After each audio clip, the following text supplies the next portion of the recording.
মানবদেহে অতিরিক্ত ঘাম বের হওয়ার কারণ সম্পর্কে আজকে আলোচনা করব ইনশাআল্লাহ।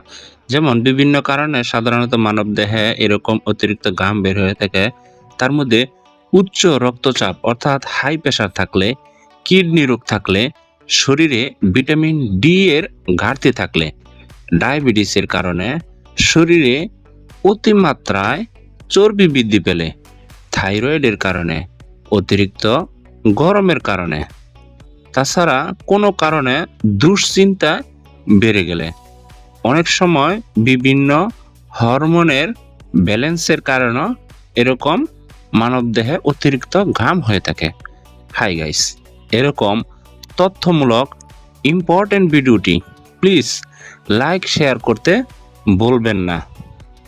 তাছাড়া অতিরিক্ত ঘামের প্রতিকার ও উপকার যদি আপনি জানতে চান তাহলে প্লিজ কমেন্টে হ্যাঁ বলুন।